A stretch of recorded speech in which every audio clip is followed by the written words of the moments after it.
Hello, dear listeners and viewers out there in the big wide world, beautiful world out there, beautiful summer weather. We're into May now. And we have as a guest today on the Healing Matrix online, Linda Scotson in the Advanced Centers, in her center in East Grinstead, Sussex, UK. Welcome. Thank you. It's such a great delight to have you on the second time.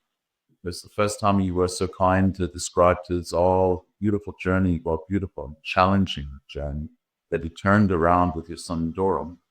And for those who haven't been listening to us last time, which I highly recommend you go back to the first episode with Linda, where she described her life's journey from being an artist to getting really, was it forced or was it more like easing into and discovering with her newly born son options and ways to become creative, to be healing as a mother, as a human being, and then thinking bigger than that and also taking on other people later in your life through your research that you've done with university and The sister asking you difficult questions.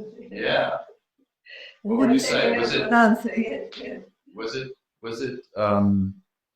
it your passion as a mother that really brought you into this journey of becoming now, having become now this amazing person who's researched the connection in a very interdisciplinary way of where the breathing and all it has to do with the breath, because that's what fascinates me, because I'm told that, with two near drownings and the cesarean birth and all the trauma that I carried in my life, that we have to come back to the essence. And that's what you discovered in a way. We're building buildings on foundations that are built for a bungalow and build high-rise blocks on, if you want to take that as an analogy. And you were pointing out last time that with your research in the university, where you've done work in 1 year that some people take 3 years to do, because you were so passionate about it, because I think the connection with your own son really was a driving force, was it? Yes, it was. No, it was. And it was the relationship between my common sense, my observation, my instinct, and how I could see this was working within those limitations. And until I couldn't bear those limitations any longer, I had to find a way in which I could acquire more information. Right. And that's what I'll explain a little more now a week later. How really we can. Yeah, absolutely. And now, having answered that question in a way, how did you feel, and what was that inner experience? Because you turned it around. You really didn't accept mainstream, where you were like, okay, I got to limit myself and just look at neuroscience, or just look at the heart, or just look at digestion, or just look. You went to the core and connected to the whole human being and organism, and all the organs and all the functions, and were able to then come up with the result of the breathing technique, the Scotson Technique. And also you're integrating now the hyperbaric chamber in the treatment, which originally was used for divers, I understand. So you explained there was this situation where they would come up too fast and literally the oxygen would bubble up and they would have lots of pain. They would have infliction on the brain. They could even get brain hemorrhage, bleeding. So that's when they were put into the hyperbaric chamber. And I understand that every hospital in the UK used to have a chamber in the 60s. So that's, 60 years ago. And I've just done some research that now we have 10 chambers left of the hyperbaric chambers in the NHS hospitals. 2 are going to be taken out, so 8 in the whole of UK. I don't know how many hospitals are in the UK. And I feel privileged because Linda has gone out of her way to create this center here. She's the director and the founder of the Advanced Centers in the center in Grinstead. She also founded a center in South Africa, which was very challenged, I understand, with the political and social situation out there. Is it still running? Yeah. That's fantastic. You really overcame the challenges there. I suppose here we have challenges also with regulations and other things, is it? Yeah, it's remarkable because of Dr. Grinstead. He was called the Diamond Angel, and he was the director of the hyperbaric unit, the professor in charge at Dundee University, and it was his persistence to negotiate with government to show how safe hyperbaric oxygen delivery was. Didn't need to have a doctor to run a chamber. That multiple sclerosis patients could have access to chambers, and their regular using of these chambers seemed to make them much more stable and produce many benefits, which they could then take on board as independent charities running their own centers. So we have had this set up since the 80s. And it was because of his persistence that he won over the scientific advisor. So England is unique in its way. Amazing. Wow, that's good to hear. And he was my teacher. He was your teacher too. Fantastic. And friend. Now, I was very fortunate because having gotten in touch with lots of complementary medicine practitioners all through the world, I met Dr. Thomas Lodi. He was on the episode of Truth About Cancer of Ty Bollinger and his wife. In the last year, they did the series about Asia, and he featured in there. And he is working with terminally ill people, but also chronically ill people. A lot of people have stroke, and they come after several years of having experienced the stroke. And he goes, HT, you need to go and find a hyperbaric chamber and go there every day, because I had suffered about 8 weeks ago now as TIA, a transitional attack, where my eyes just suddenly didn't work anymore for a few hours, and they came back into working. I don't know what happened there, that they suddenly, the nurse bypassed the old nurse, I don't know, or it just cleared up, the clot cleared up, or what happened. But they found it was damaged, and I thought, well, I'll find a hyperbaric chamber. That's how I found Linda. And he said that people who come to him and they take the hyperbaric chamber treatment, they are impaired usually 70 to 90%, and they regain 85% of their functionality of their body. Now, that brings me to the first question with you. You had a child that was very strongly impaired, and I understand reading your book, because Linda has written 2 books. The one is Doran, The Child of Courage, and the other one is The Other Child. And you described very amazingly, and I find it very captivating. It's almost like a little bit like a story of discovery and of investigation, but also of this heartfelt connection with your own child, that suddenly he deteriorated after birth, and you had to find out that he actually suffered from cerebral palsy and the effect of neurological damage, and his physical activity and expression was impaired. So what was that initial discovery to lead you then to actually find out about how you could help your son with the breathing? And that was the essence, that from where everything actually spins off, because we discussed earlier that is oxygen and the diaphragm that are central characteristics of our life that it functions on. There was an undetected blood attachment between myself and father. It was a weak problem. And when he arrived in the hospital, they gave him 2 exchange transfusion and first therapy, and I was told that he was very seriously brain injured, that there was absolutely nothing that could be done. And the impression was that this was really over the top. And every time I suggested there may be some small way out of the problem to reduce it in any sense, I was told over and over again there was nothing that I could do. And since his father had died before he was born, I was a single parent. The best thing that I could do for myself and my daughter was to agree with the social workers and put him into care. So all of this was so far away, so divorced from the love and the joy that I had with him. So when I went home, I could remember that my next door neighbor living in a cottage on Ashdown Forest, she was in her 60s, early 70s. She had a stroke. All her children and her husband used to come in every day and move her around and then force her to move. And I used to hear, go on, and coming all the time. And they went into the robustly did it. And the next thing that we saw, in only a few weeks, she was walking down the garden path.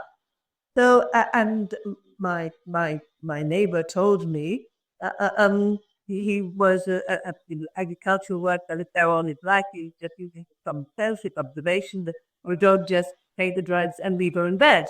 So he would threaten me, and I thought, well, if my next door neighbor at that age can make this miraculous recovery, and she lived for quite a while after that, and several years, really much better, like everything. Like just why are they condemning this child, my child, to the future?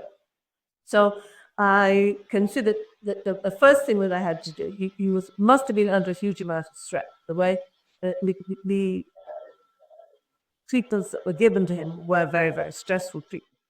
So I kept him on my body because that seemed to be the safest place to keep him. And he agreed with me because he stopped crying. I was told to give him field barbiturate and to leave him in his spot. So I didn't do that. When you're trying to develop a brain to encourage it to revive, you don't dump it down. And what I didn't realize was that peanut butter would also have dumped down his birth. So I wasn't. Yeah. So I wasn't thinking of that immediately. I was thinking of the what you might say, the early behavior that have a positive impact, and listening to him and his responses. So I kept him on me all the time. What I was thinking of, I knew that new information through the brain. I knew he had not to be stressful. Stress, I was keeping it on him, moving about, that he was getting different patterns of movement. I slept with him close to me. Now, in retrospect, what I discovered, because after, he then had Klimenov followed by kidney failure. He was on dialysis for a while too. And they didn't understand how well he was covered from these events. But I kept this, what I think would be his confidence and hope in life, because I was there. This body was there for him at that time. So you felt secure. Yeah. I would say, isn't it that all children might need that?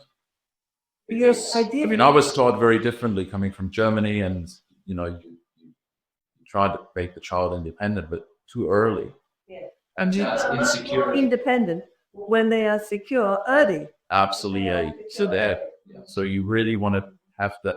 You followed your natural mother instinct that way, and natural ways of dealing with it, creating that safety. It's interesting to say with that movement. You introduced movement, and I also read you were dancing with him, and you really were very creative in the way that you dealt. And the other thing is that I felt that I had to celebrate. I hadn't got to be down and miserable. The last thing even was for me to be down and miserable. So and in a sense, I could see this was an adventure. There was an adventure in which I was now, and I was fortunate in those days because they did leave me alone a lot. I could take my own initiative. And within this context, we were in this tiny cottage, and when he was in Guy's Hospital, which was a miracle, and he arrived there for the kidney problems and the dialysis. When we came home, it was the middle of winter. We were snowed in for months. Oh my God! But when was that? It was here in England? Yes. I didn't see any snow in the last decades. It's a long time ago, yeah. Snow. Wow. What did you do there? That was So friends used to bring me food across the field over the snow. Oh, wow. But it gave me a lot of time to work with him. Okay. more bonding with happened for him. Fantastic. Your daughter was there. Yes, Little. yeah. And so by the end of this time, he seemed a lot better. And I wondered how what had happened to him between us in that interval had made him that much better than he was. He was much more relaxed. He seemed to have some control over his eyes. I felt he was communicating with me. He seemed to enjoy his life far more than previous. So what I reckon now I was doing was by keeping him on my body. It's called kangaroo care, you know. I was keeping him on my body. He was getting my breathing, all right.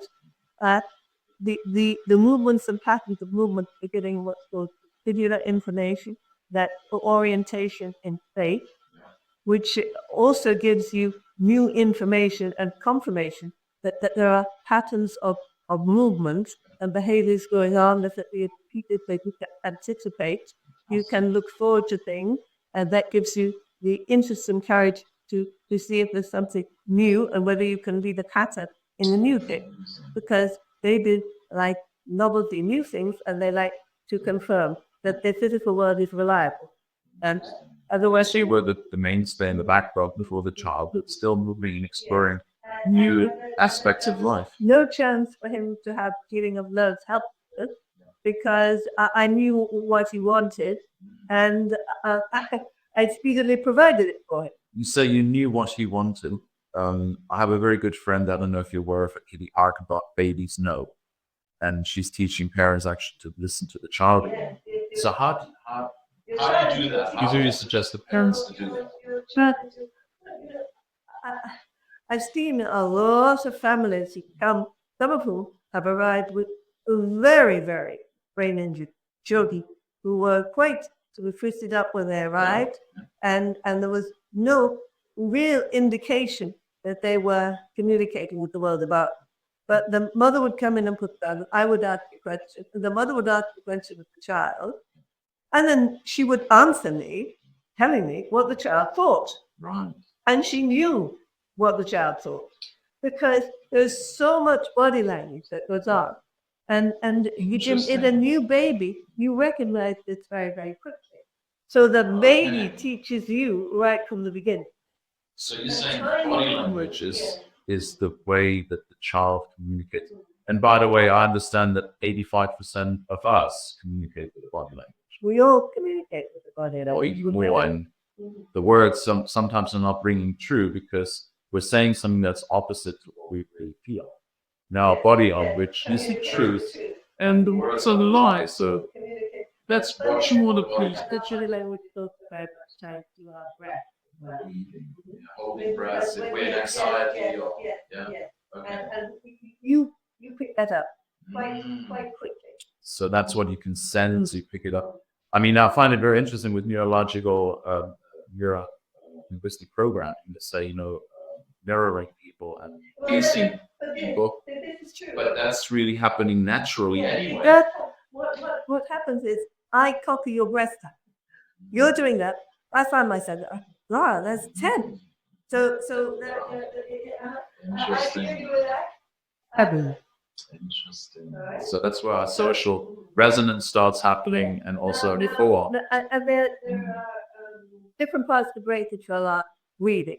So our diaphragm is our mainstay. It because it affects our circulation, our posture, our lymph flow, our blood pressure, so many other things. But up here is our upper thoracic emotional breathing. So your emotional breathing is tied to your flight or fight, all right? Which we're using all the time. I may have mentioned it before. Yeah. That all the time. But to repeat something, so it really same sense. Also, tuning ourselves up to remind ourselves that we have to react in a particular way, in a particular state, which hasn't got to be as extreme as flight or fight. Or what time is it? Oh, I remember we agreed to meet at this time, and I'm late. Okay, I've got to let you come down to your diaphragm because then your circulation goes back to your joint. So then you can get a motor pattern to take the cake out of the apple. So you kind of tense up to get ready into action Yeah.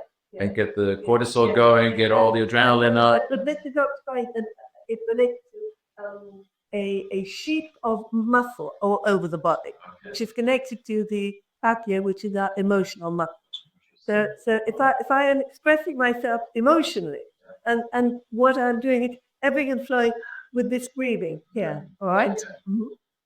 Or I could ground it before the diaphragm here when I'm moving from my joint to specifically convey something that is an idea, that is the emotion, or I'm simply picking up a pen or a pencil or a cup of tea. And then I'm using my diaphragm to center me here. So there's an interaction between the two types of breathing. And when you get very emotional and it's reflecting fight or flight, you become more and more focused. So when you talk about emotional fight or flight, you mentioned it a lot. What about emotional? You get excited about something, you get passionate about something. Is that same response? Still emotional. Yeah. And you're getting very, very focused on this thing. Right. So it can be the past one. Oh, I'm so excited. I got this parcel. It's come. Amazon has delivered it. Well, aren't you going to open it? Then you lie down, and you can then, the blood supply goes back to your joint, so you go and you open the drawer, and you get up the pair of scissors, and you open the parcel. But before that, you're almost paralyzed to open the parcel because of the excitement. So you're saying, awesome, sorry to interrupt, but you're saying, really to clarify that, when you're in that excited state, the blood also is concentrated back into the center of the body. It leaves the extremities, you're saying. It contracts. Body contracts, everything contracts. Wow. Because you hear a lot about people having cold extremities, and then you have other symptoms that are more severe later. Yeah. And that's why too much stress is so bad for you. And it can be as pleasurable stress, as well as stress that is unpleasant. Yeah. It's a problem with playing computer games because it's very focused and it is Constantly. There's no balance. You're up here. You're up and also. So what is happening is the blood supply to the diaphragm is denied here, so that you can utilize it in your brain for a short space of time. Now, it's only meant to be for a short space of time, where you have that oxygen available. Then you must come down here, all right? But if you're playing this all the time at this level, then there are capillaries that are contracting in the rest of the tissues of your body. And if there are any organs which are just not so well served with blood supply, or areas of the body that are not so well served with blood supply, those are going to show up later on. They've been most wonderful.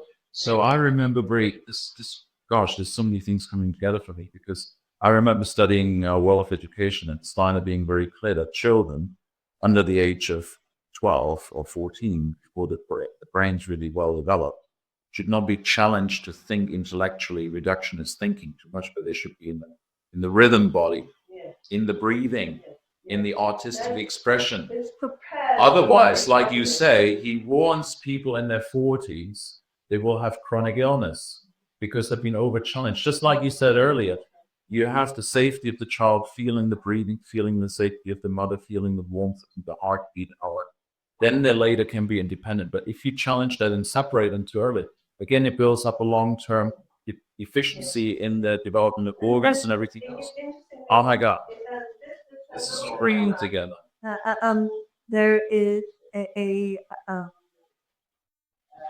theory now for the fetal origin hypothesis, which is that experiences prior to birth, where there would be a reduction in oxygen to the brain for a short space of time, will weaken blood supply to the diaphragm, because diaphragmatic blood supply for the fetus will be transferred to the brain to save the brain. So the brain will be all right, but the weakness in the diaphragm will be there. So respiratory controls are switched more to the upper thorax. So you have a tendency then to breathe up here more than would normally be desirable. And you're saying it's set up in the uterus already, in as a fetus, through the mother's experience of emotions or stress or wow. So this means that in later life, when you start to have problems, because you have to remember your diaphragm affects your blood circulation as well as the oxygen delivery. So this makes it very, very close. It's meant to be changing respiratory rate and depth to meet all these different oxygen needs and to balance them. It's a wonder because it is so quickly balanced. Here, not so possible. And you said earlier that with that high breathing and emotional breathing, the blood supply goes to the brain. This is the fight, flight, and response that you need. The brain needs to be active, receptive, all that. So it takes away nutrition from the whole organ system that is actually our mainstay of life. Then the body also juggle economically with the deficit that it's now having. And so therefore, it would also affect gut. It would affect all the liver, the kidneys, every vital organ of the body. And if in the course of the problematic event of birth, it occurred at a time when there should have been extra blood supply going to, say, the liver or the kidney or some other body tissue, then there will be a little vulnerability because the capillary bed in the tissues that represent those structures will not be quite so efficient, but all right as long as everything is going swimmingly. But these will be your weakest points. And different people therefore have different weakest points. And you said also earlier that, for example, the immediate closest organ that could be affected is the heart. This has to work harder. It does.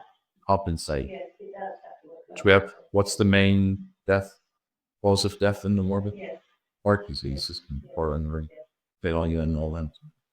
Wow. And we are over last time I think I was talking about going to the gym. People are overloading their heart without realizing that they're breathing because they think because they're breathing here and their chest are high. But you know, I have a model over there, the skeleton. That's right, yeah. But you'll notice on the ribcage at the top, it's slightly narrower. Yeah. It's not wider and higher. At the bottom. But these, generally, the idea now is to have quite a high box-like chest here. But this shows not that you're really optimizing the ability of your diaphragm, but you're compensating up here. So how's that? Just, you know, I'm always looking at myself. I was a swimmer when I was a teenager. I was actually quite skinny and a bean stick before I started swimming. And now I've got these wide shoulders, a big upper chest from swimming. And at that time we did a bit of weightlifting and stuff, but I imagine I was very compromised already from maybe this. As swimmers, but ideally, if you are a powerful swimmer, you've got very good respiratory capacity. And on the top of that, you build your superficial muscles, the muscles that go across the joints. You turn yourself into a fish with very big shoulders here to take this big breath. Two breaths in, one breath out, yeah. And so you look at any Olympic swimmer, they're this shape. But we have to presuppose that if they are able to become an Olympic swimmer, underneath all that is a very sound vertebrae on which they have built this structure. I'll be darned. That's why I never got a gold medal. I always only got silver and bronze because that was not there for me. You have to work harder to compensate, and your brain wanted to do it, wanted to shut it. Absolutely.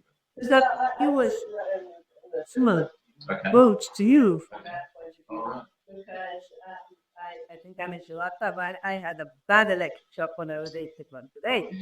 I was a very strong swimmer.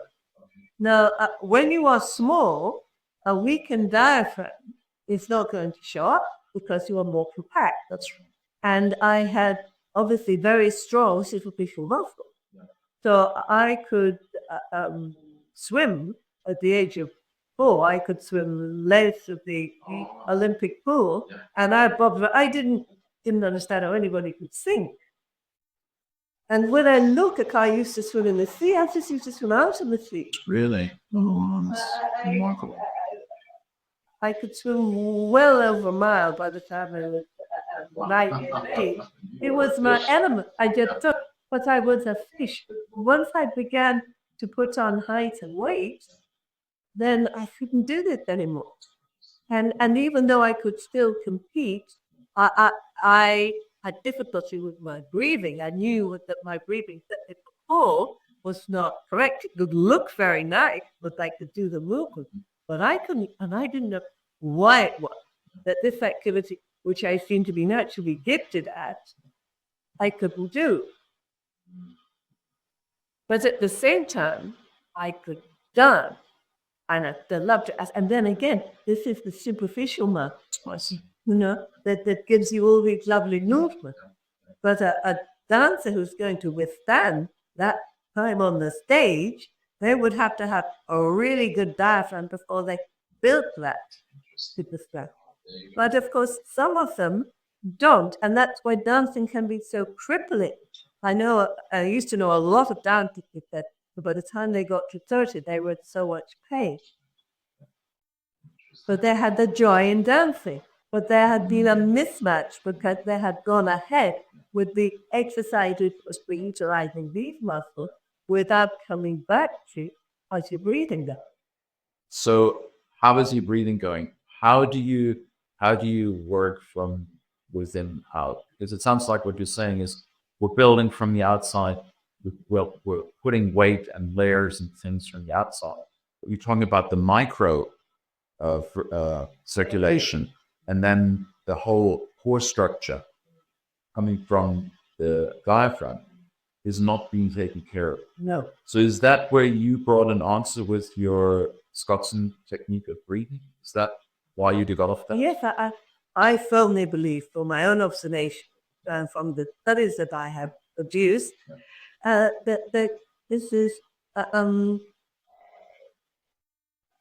very valuable new understanding of a means of developing the respiratory system and the importance of developing the respiratory system and the importance of understanding that a respiratory system needs to be developed and can always benefit, even if it was quite good in the first place, not by forcing you to go out and exit that, but by going straight to the diaphragm and enhancing the blood supply of the diaphragm from the outside of the body.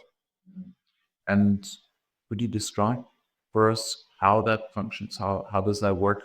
What do you do? So how did I come to this? Well, I came to it, first of all, by observing that the shape of the children that I was seeing told me that the diaphragm was affecting the growth of the rib cage. In fact, the whole musculoskeletal structure was being affected by it. And that when you were born, your diaphragm is very flat. I don't have a dome like this. It's flat. So a baby is an egg shape, and the diaphragm is high in order to enhance the respiratory drive. With the baby's movement and the strengthening of the diaphragm through the baby's activity, and the baby's activity start, if the baby's oxygen limited, so it can't do anything big, making very tiny movements, which leverage it up instead of so much like, and then it relax. And these movements are pleasurable, like hopping, skipping, and jumping is pleasurable. So human development is driven by pleasure. That was the obvious thing. No baby would do anything unless it was fun. So it has to be pleasurable to induce thought in it. All right, land. Oh, it never stops, really, is the They know pretty well now we're driven either by pleasure or by pain. Stay away from pain, we do things with it. much more pleasurable. Right from the very beginning, what the baby is doing is lightly compressing and decompressing the blood vessels within the diaphragm. So as the blood vessels become compressed, then there is a buildup of blood volume containing the red blood cells and the electrolyte on the other side. Right? When the compression is released, this blood volume comes forward as more powerful. And I think I mentioned it actually in or beta mesh, which strengthens the wall of the capillary bed and encourages the capillary bed to grow and branch and feed the cells more adequately. All right. Then the cells divide, and then according to the genetic structure in the cell, you become a larger, more appropriate diaphragm. All right, larger, more appropriate. It's kind of like a biofeedback. Yes.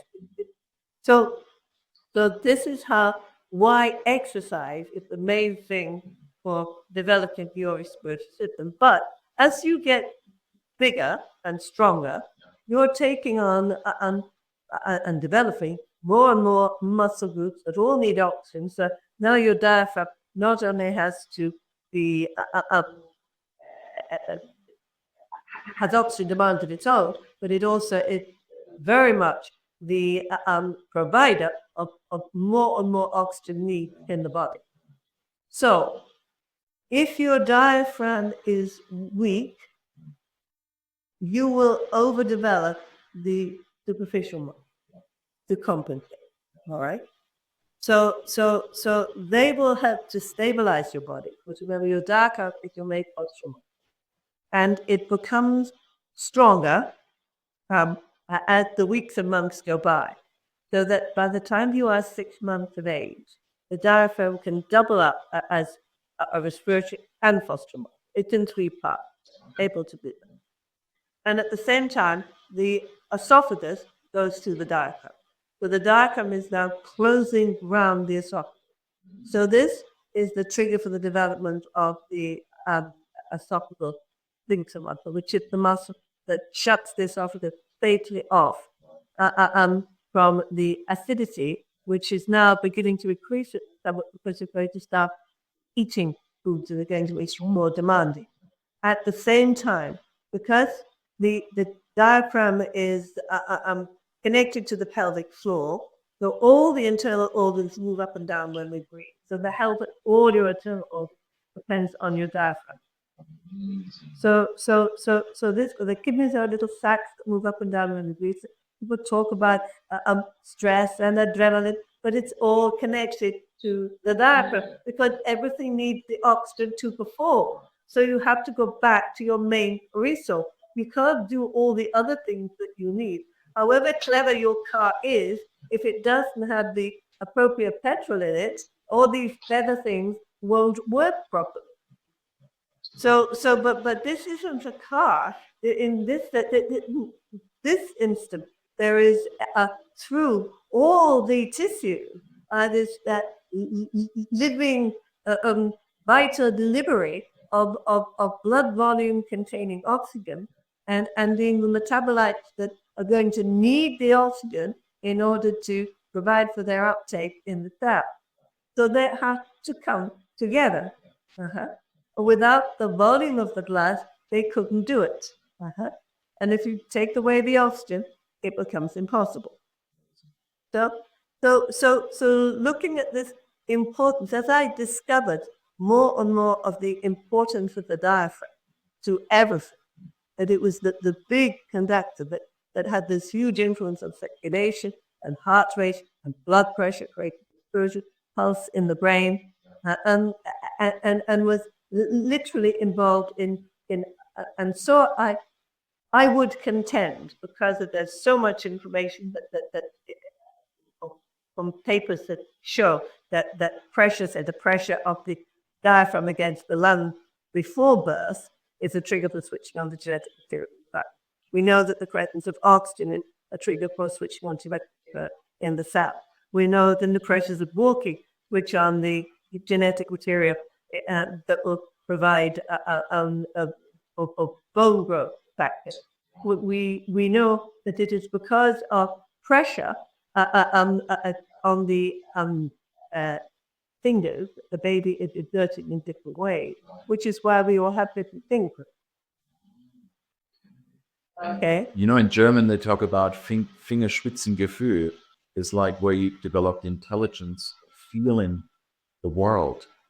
It's like where most of the information comes from, which is very unique by each one of us, is depending on what we touch. And it is the integration of systems. All these systems are integrated like a beautiful orchestra throughout, and all of them depending and if the diaphragm is weaker, then obviously we have to keep alive.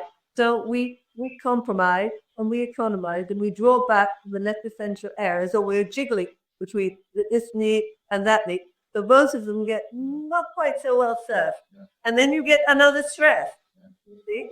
And from the point of view of brain injury, well, the other thing that it's so well documented for brain injury, so that stress is the worst possible thing that can happen to you after a brain injury if you're, or if those around you are concerned that there is a restorative potential there. But so many studies for rats have shown that you put a brain-injured rat on stress and the lesion will work. And this relates to the rat breathing. You have stress. So stress creates a contraction of the blood vessel. Okay? And then a depletion of oxygen going to the brain and stress. We'll fight about that.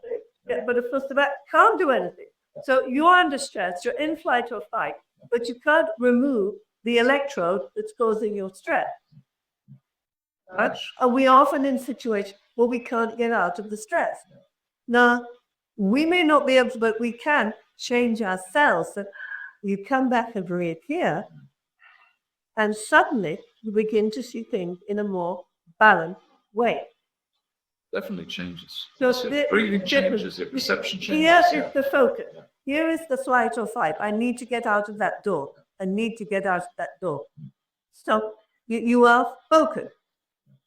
But if in fact there isn't a need to rush out of the door, there is a greater need to decide what you're going to take with you to get out of the door, because you're not in a burning building. You see. And I think I also said last time that when two people are having a discussion and they get more and more stressed and anxious and their breathing gets tighter here or tighter and their breathing up here, and it's becoming the kind of discussion in which it is polarized. Yes, no. So it becomes an argumentative and because you are no longer looking at the broader picture. And that's why they say, I mean, I hear a lot of people say, well, before you go on and, you realize you get an argument, just take a few breaths. Yeah. Come back into yourself. So what you said, then you can assess the situation in a broader sense. You can be monitored, and then you're breathing here and you're monitored. And you breathe, and the monitoring is helping you to go to other parts of the brain. You suddenly think, oh, that's a very good answer for that part. Lay that on one side. No, I've got an opportunity. So now I'm up here. No, I'll just let that answer go, and it's crystal clear. But then you want to hear what he said back from her. So if you keep on like this, you won't. So even listening is impaired by not breathing. Very much impaired. Very much impaired. And this is what, if you are in situations that are stressful because you are not given the opportunity to look at the broader picture. You're just told there's only that fact, that there's only one way of dealing with it. But in a way, you know that it can't be correct, but you've not been given permission to and take in all this other information. There isn't time. If someone's in a hurry with you and they're trying to hurry up, come on, and you're trying to go, come on, and you get in the car, and then they say to you, well, have you got so-and-so? Yes, it's a brain. And why don't, it was because you were hurrying me. You see. Oh, was I hurrying? So everything fell to the wayside. Yeah. So that had on the leg so much, and the body had planned to accommodate. That's how really so good at doing it. So what would be your advice? I mean, just looking at my own life, and I see a lot of people who are just active all the time. How and when would you do this conscious breathing that you're? Well, you done this. You're doing it with your hand. Right. You're doing it with your hand. I see. So it's a very, very light. I should have showed you before we did this. But it's like a little caress. It's very much a movement of vibration and a beat. So small you can really hardly see it, but you can feel it. The body is mostly water, so you're creating a wave. This is what is happening inside our body. It's an amazing unifying force of information when we create. So the pressure has to get through the superficial one. So if you push too hard, then instead of going deep through that, it will dissipate in the superficial. Through the tiny blood vessels in the diaphragm. So I did with the children. I used what was called inductive spiritual and that when you are looking at the pattern of the inhalation and exhalation between the upper thorax here and the diaphragm there, and the speed and the pattern, levels of breath holding, and so on. And we could see that the children with cerebral palsy breathe very, very, very, very quickly. You showed me some graphs there that I. But the children who had a more emotional breathing, the breathing was much more driven by the upper thorax, and there were breath hold and an emotional pattern to the breathing. So varied. Yes. So after and even during, when I applied the exercises, all the medicine like pressure. The person is lying down. Well, yeah. So lying down, but up on their tummy and on their side. But you can do it. So do it on first by doing it in bed in the morning. But way too early. Deal with sunlight coming through the window. The diaphragm winds you down into sleep. The diaphragm takes it winds in. Let you switch from the symphysis to the parasympathetic nerve. Okay, so the sympathetic nervous system is skeletal muscle, which is diaphragm, and the parasympathetic is decontract. Okay, so when you are asleep, it's the night shift that come on.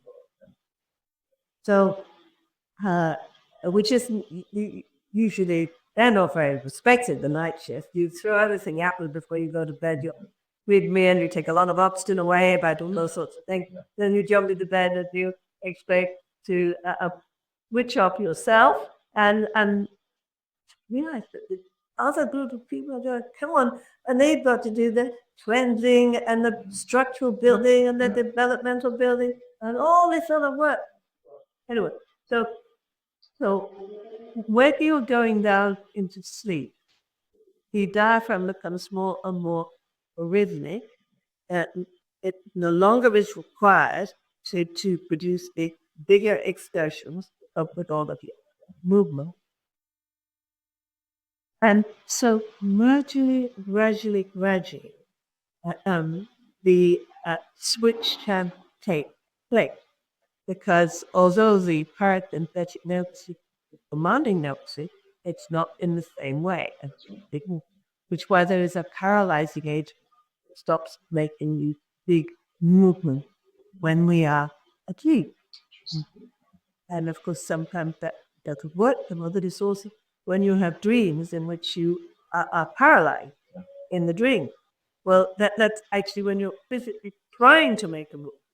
But of course, you can't. So it also demonstrates the best, don't it? Yeah, because it would be quite dangerous if you you go through. I have experiences with that. You go through the experiences that you had during the day. Yeah. And they have to be interconnected with your previous experience. Right. And this happened during real sleep. So during quiet sleep, there is this rebuilding. During dream sleep, it's very much a recapitulation. Because embed the learning. That's why I lash out sometimes, because you wouldn't believe it, but I would go, I remember experiences of skiing. You're skiing all night. But the worst was when I was learning to work with a machete, And I was married at the time, and sometimes in my sleep I would lash out and I would hit my partner. It was so embarrassing. That's what it's that stop. Yeah, and it didn't stop it because my dreams would be so vivid. To the point where once the jump in the morning, the airplanes would fly over our house. And I had one vivid dream, this jumbo jet was crashing on our house, and I was ready to jump out the window. Because as a child, I was sleepwalking and all sorts of things. And now you explain a lot more about the problem that you had. So, okay, for up there, those experiences and all the feelings with the breathing. Fantastic. And you said something very interesting before, because it resonates with me.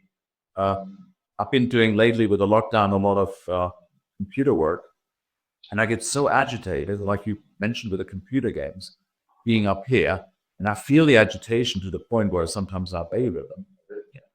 And I would lie down. I would know I have to lie down and just calm down.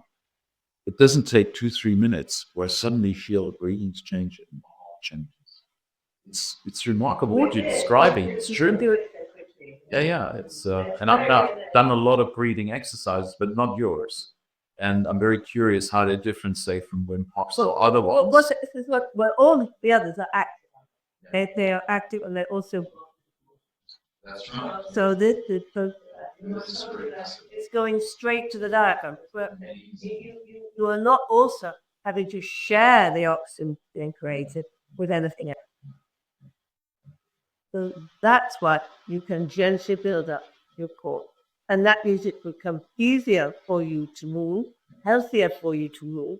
So that means your movement, when you are exercising, it's much more conducive to building up your respiration system than beginning to exhaust itself. And it's well known that the more stressful a movement is, the more demanding it is in Right. And that's where a lot of inflammatory processes later happen. The lack of oxygen, acidosis, all that. Interesting. Gosh. So in terms of the neurology, in order for the baby to develop its neurological system, it needs to have oxygen available to the brain. It needs to have oxygen available to the structures that are going to the nerves, that are going to send the signal from the appropriate senses of this movement to the brain, and to receive the signal back from the brain. So the baby's joints are like little springs, okay? So, and this is what creates the pleasure. And then the rules that I think this is right. The baby is looking for confirmation that the world is a predictable place. And, can I do that again? I can do that rather well. I'll now try that, and maybe this. That just make a little dance. You can't see it. But they have been videos. We know hundreds and hundreds of videos. They're building and building and building. And so what is happening? It's the little bounce is helping to reinforce the signal. So the signal wasn't just a one-off chance. We got it again. This is the signal. So then it becomes much easier. And the breath is not as well. And the breath is important. And also what the baby is seeing is important. But this connects the way you move with what you see. So you have a way of moving and approaching and touching and manipulating things in the world around you, which your brain is already preparing that movement for you just because you've seen it. Why do I move automatically? Why do I see that book? I've only thought I'd see the book. But my hand is there. It's But that movement has already been built up in your infancy. So now with that eye connection, we know what to do because everything is integrated. And with what you hear, what you see, and your past memory. Your past memory would say, that looks like an interesting book. I've seen books with covers like that before. It looks interesting. So that's this is the interesting book because you got to see this. This is all about joy. If you look at this, I mean, who doesn't want to be feeling life or it really resonates with me when you need to just describe this pleasure that children get when they play. Yeah, it's very, very important. Happiness, as we were saying, was what it actually meant. And what I was also saying before, it's the diaphragm and it's laughter with the diaphragm, which gives you the respiratory burst to cope with difficult things. Which why, as Emily Blyton, I began to be better to laugh than to cry. I like and you said something about crying before that took me back because when I was a child, I cried a lot and I was very weak. And you said something about crying taking energy away from you, whereas laughter and giving energy, because it comes from that opposite place of movement of the diaphragm. Initially, crying can be quite good. It gets hot. It can soften. But there is a limit to it. There is a limit to it. And having felt this relaxation, then the strength should come back into that. That and the revital.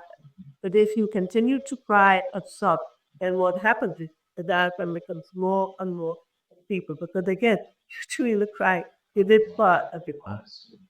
I would have thought it's more for release like laughter, but it's the opposite, doing the opposite one. In the long term. In the short term, it's not.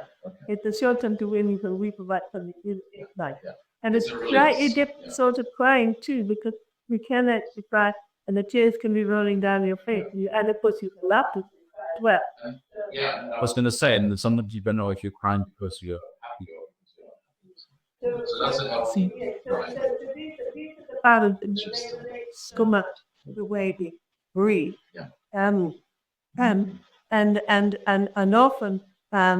if you are crying, you are creating various or as a reflection of stress that you are recreating. So you're also getting rid of the toxic chemicals that are part of those reactions. So it's so beautifully and harmonious. The key is oxygen. The key is oxygen, but it can't rest there. It has to be the delivery of it. The delivery of it is through blood volume. Beautiful. So more laughter, more humor. At this time, would you say all that we've been talking about for people now listening to this at this, kind of past lockdown of the COVID-19 period, what would be the main benefit for people right now? You see that, are living in fear. They might be worried about their loved ones. They might have gone through a serious experience of having respiratory issues, which impairs the breathing. And then we're hearing that people are suffering hypoxia, so lack of oxygen in the blood. The hemoglobin seems to be destroyed by a lot of what's happening right now. So this breathing, what benefits do you see for people right now, Elstead? As you begin to use that, you become much more relaxed. You sleep better. And as you become relaxed, everything begins to fall into a better balance. It's when you are tense that you are seeing things in a dark way. Yeah? More and more and more. And it's because your limbic system, the part of the brain that controls your emotional breathing, also within its structure, it's there to protect you. It will tell you all the awful things that could happen, and so you have to avoid them. Now, this is. I could talk about all of them here, but let me just come in and talk about normal healthy development. So when the baby is first born and it believes itself to be the best of the universe and the universe is predictable around it, and it needs to have it. It needs to be the best of the universe. And its mother or caregiver will always come when it cries, which is wonderful. So when you get to 2, you are a confirmed walker, and you're beginning to ask questions that are for young questions and listen a bit to the answers, and you're going to go out into the world, which is full of danger. So you have to learn about those dangers. So your limbic system is now beginning to operate, so that when you try to run across the road, try to poke your fingers in a plow, try to play with a knife, first of all you get into trouble, and then you sort of, we were enjoying doing it, and then you go back to your diaphragm, which means that that information has been taken in and posted up, sneak in your brain. So next time you see a flood, a sharp knife, a box of matches, some glass that you think you may fiddle around with, all of these things, climbing that tree a bit high, all of these, you are beginning to comprehend the danger. But you are not fearful because you don't know. You just look at it and it tells you that tree is too high. That branch is too thin. That knife is too sharp. You don't have to experience the fear. It's in the background. It's saving you. Is that what we call nowadays common sense? Yes, we call it. Which we unfortunately lose. It comes from the discussion. We're Nothing to fear. the actual information. Yes. So you gained all that. This is the wisdom. So you then find you can move through life. Think, if I put something down on the shelf, I shouldn't put it like that because it's going to hit. But let's move it over that way. And you don't think about it. You just do it. Now, if this begins because you have been stressed and you've been breathing up here, so your limbic system has been short-circuiting, then you will begin to look at everything in a fearful way. It will begin to leak in. So people who are over anxious are having it, and the more, of course, it leaks in, the more self-fulfilling it is, because the more you're breathing up here, because it's all leaks in. And that's what accidents are. Yes. And I mean, just from my own experience, I was a very daring, explorative, morphy child. My mother was very fearful.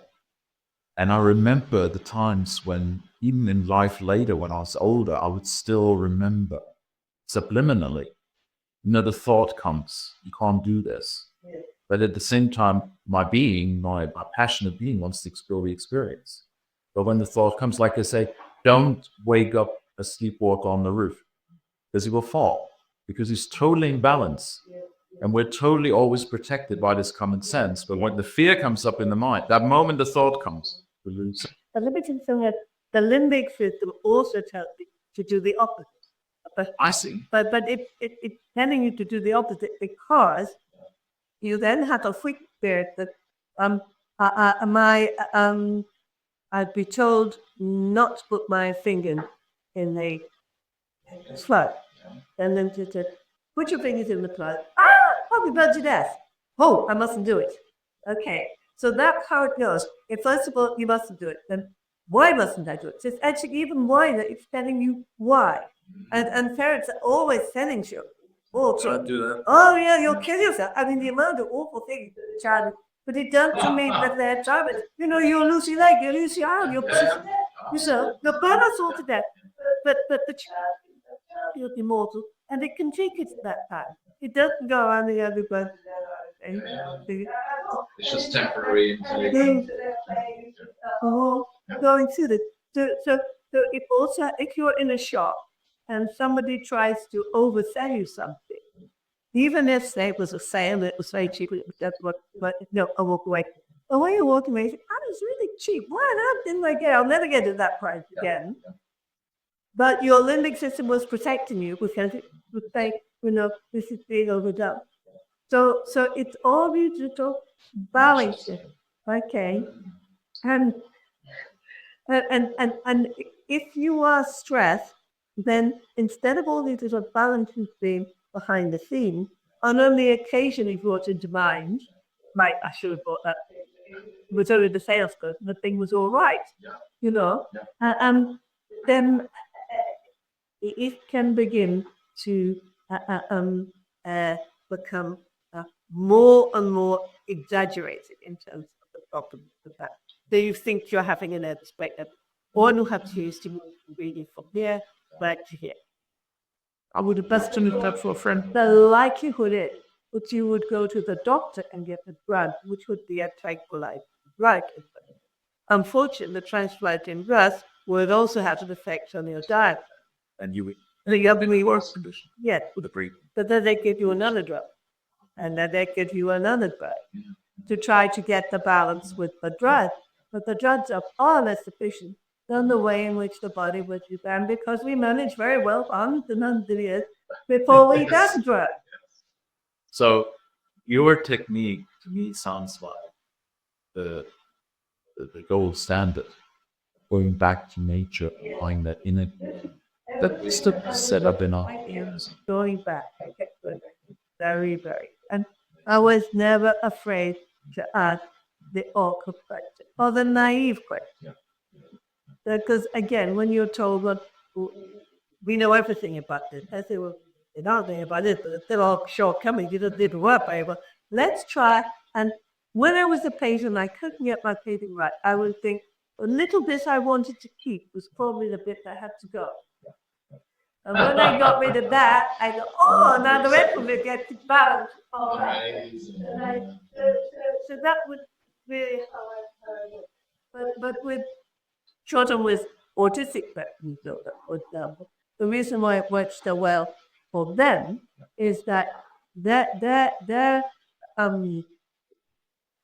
limbic system does not work normally. So whether it directs you to a lack of oxygen in the brain or whatever has happened in the heart, it isn't working normally.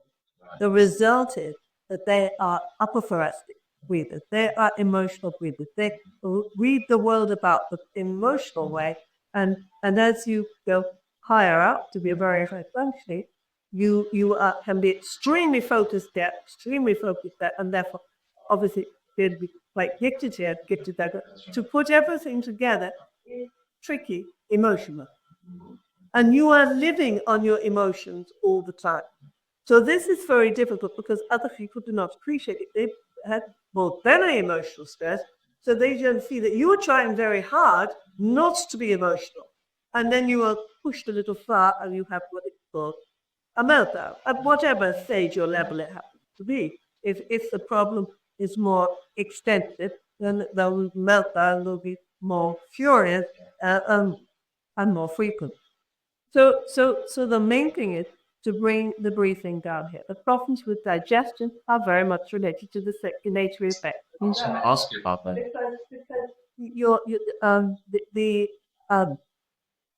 If the esophagus, for example, has a weak esophagus sphincter, not because you've not been using your diaphragm, you'll be breathing up here, and you're going to have, Which is a huge problem nowadays.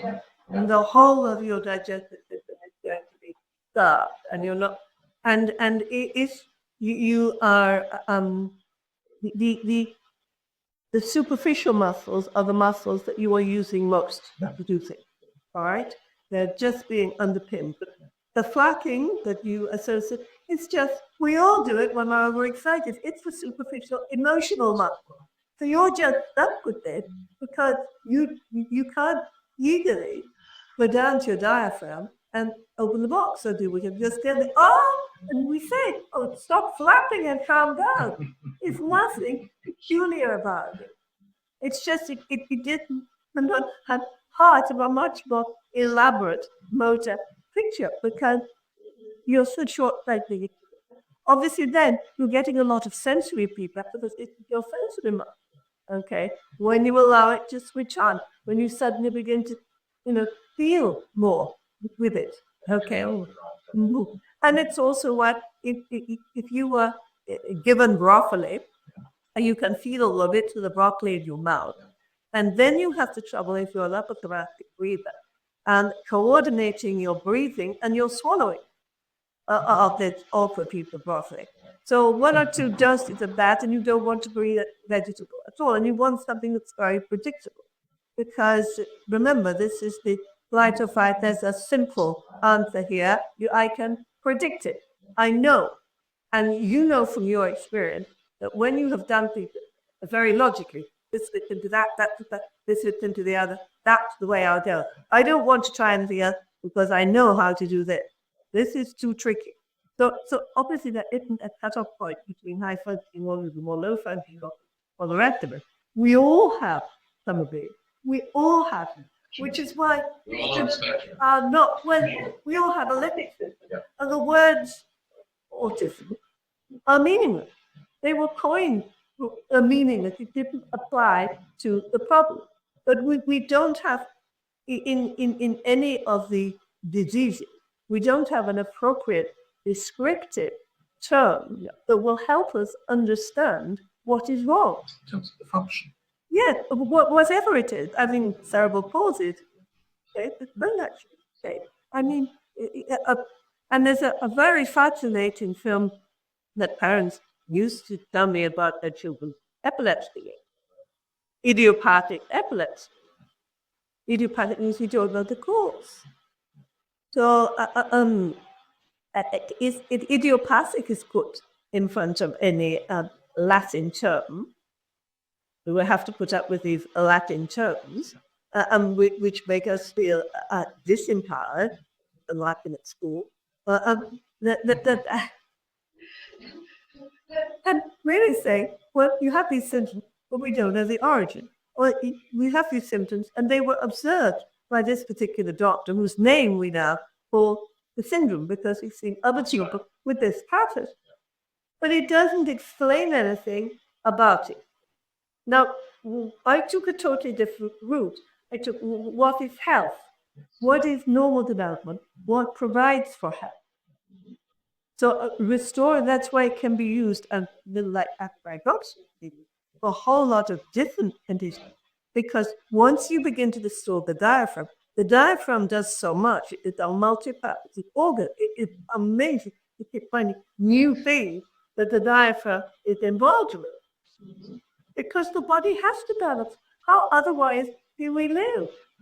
By what magical means do we live? I find that fascinating because, working with agriculture all my life, agriculture, we know that soil is this little thin layer, is the diaphragm of the earth. And the earth is part of the universe. And if the universe can't breathe into the earth can't take it up, then we're stuck with this layer deadening. And we're running out of food. We're running out of sustenance. So for you listeners out there, what you heard from Linda today, previous episode, is about the essence of life, actually. And I mean, just to crown this initiative today, and I would have loved to go more into the hypothyroid, but we might have to do another session about that because that's a whole nother ball to get to the whole treatment. But to crown this session is really, for me, the impression of Doran, who was diagnosed by the medical profession that lives in that box and just focus on symptoms and not on the wisdom of the healing that comes from within, that you empowered in him. Described as what Doran is now capable of doing. So I think that stands as a proof to the pudding in the sense of what you are going son, and probably with hundreds and thousands of patients that you can treat on what way you mentioned autism, cerebral palsy, anything that has to do with neurospeciality, and there are other divisions as well. I mean, really, the first thing that your GP should do is look at your breathing. And look at your breathing. Try to bring your breathing up, and with goes further, diabetes, for example. And British, which is the pumps that pumps the blood to the extremity. Why do you have the problems at the extremity? Because wherever the problem lies, your diaphragm tries hard to remedy it. It's probably weak in the first place, which is what has given you a predisposition. Sure. And now it's still weaker. And the weaker it becomes, the more problematic the symptoms. And then, of course, if you are taking drugs which are helping with embryology, also they're having their own side effects. So the body has to battle with it, but of course the diaphragm controls the limb. So once they go taking the drugs by all means, but look at the diaphragm, because this would make the difference between the level at which the drugs really work to bring you back to health or not. Because of course, with hyperbaric oxygen, it's the presence of oxygen that helps the uptake of whatever you have been taking and make it work more efficiently. I can listen to the story about that because I was squeezing them. I couldn't take the oxygen into the mitochondria. It was so obliterated with mycotoxins and petrochemicals and all sorts of things. And it's come to a head. And I would suffocate. I felt I would suffocate because that breathing that I didn't have supported. And only when I would relax after the attack and anxiety, I could breathe again. It will pass. And you go, well, what's the difference? Well, I was breathing differently. If I would have had the technique then, I'd have probably gone, through times where I would have an attack, an asthma attack and suffocating attack that lasted 20, 30 minutes. So I would have done solved it in a minute. And this sort of study would be so interesting. Yeah, life-saving, I think. Yeah, and for obviously, some research has been done, but by no means enough. Because it integrated of all these systems into it, and all dependent upon the presence of oxygen and how much oxygen is getting to those vulnerable deep tissues. You will look on the surface, oxygen saturation, but how much is in the cell? And it's a different way of looking, and it's a very rewarding way of looking, which is very high for the physician as well as for the patient. Tell us to finish today about Doran. What's he up to these days? What is he learning to do? Because he's so active. I can hear him out here being active. He started running there in the nice weather. He started running, and so he wanted to build up to do some more 10Ks and half marathons and things like in. And he painted. He spent a long time over the winter painting, got like a body of work there, and has very beautiful paintings. I mean, the ones on the walls here very early were. But his paintings. Out there, and the one that.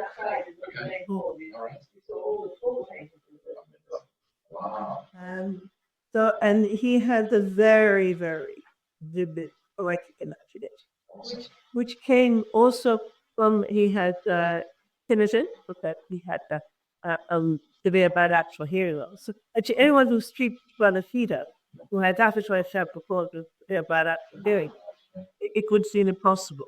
But of course, because you speak with your diaphragm, it's holding the air in the rib cage here, so that you can, and keeping a stable spine here and gradually speaking on a column of air.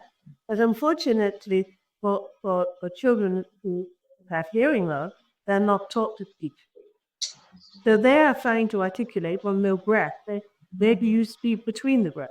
But not on the breath is not like that. So you speak on the breath. Well, you're so concerned to speak, well, yeah, and then you let it out. It's like stage fright. But it seems like you don't know anything. It's like it's a hollow, isn't it?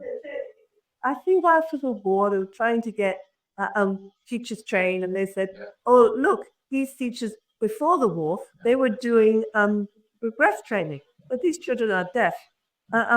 They don't have anything wrong with their breathing, but it isn't just that you breathe. Our breathing, we teach ourselves, and our breathing develops to fulfill all these different functions.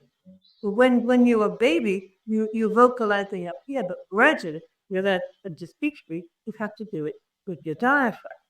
So Doran really it featured the major, but his theatre is winging it again. He turned it rapidly into water and water pool.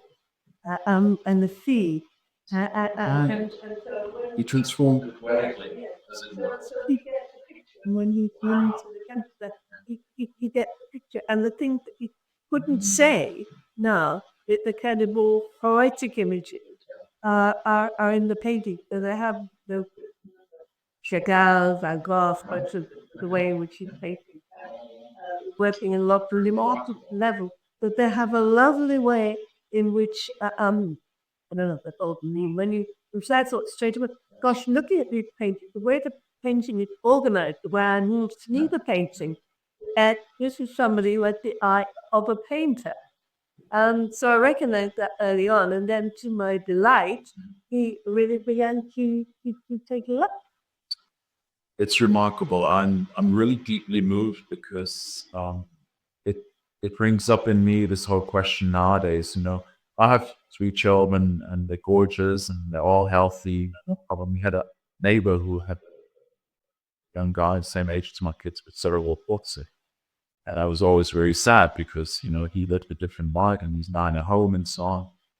But, it's for me, I always hear people say, well, you need to have ultrasound done to see what's wrong with the baby or if it's okay, from fear. And then now you hear about the, elective gene manipulation to help children to be well throughout their life because you can actually create health with gene manipulation. And you go, really, what are we taking away as an experience? Because your life, I see enriched. And I see Doran's life enriching not only himself, but everybody around. He, for me, is an inspiration to see that someone has overcome what could be a stigma, that could be a handicap, or whatever we used to call it. Many handicapped people say now, well, the handicap is only in your mind. You're calling me handicapped.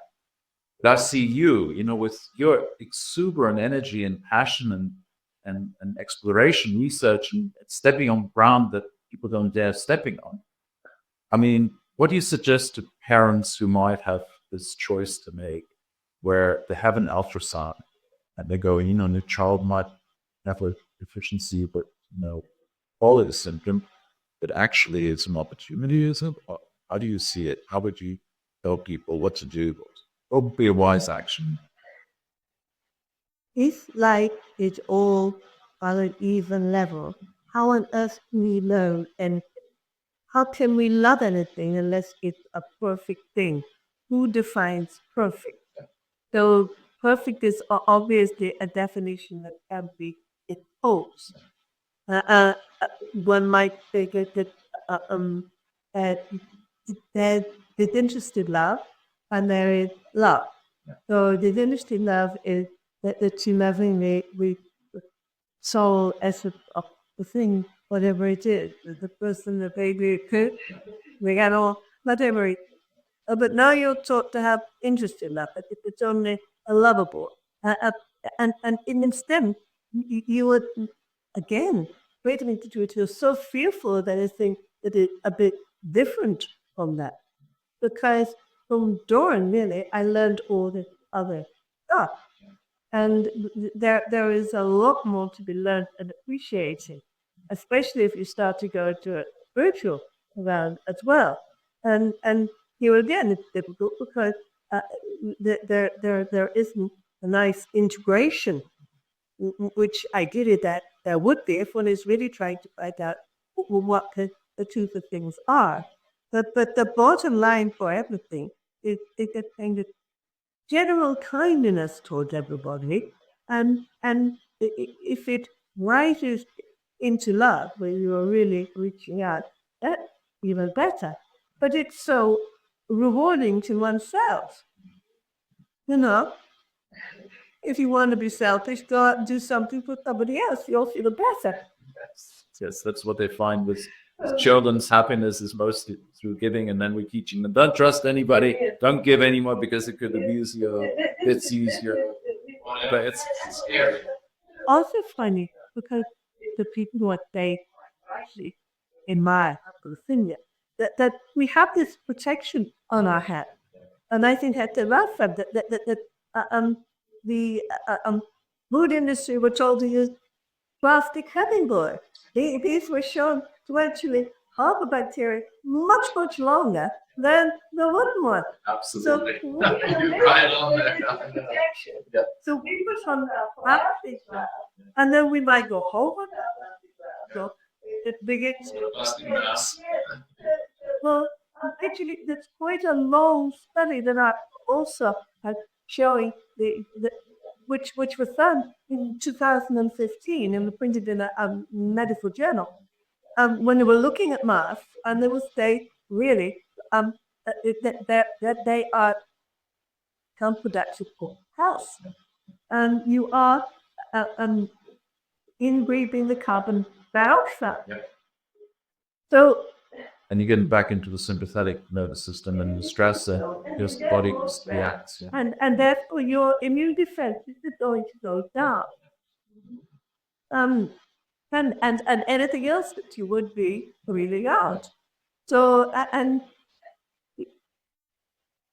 whether it's an emergency for some reason, this flight or fight, very focused.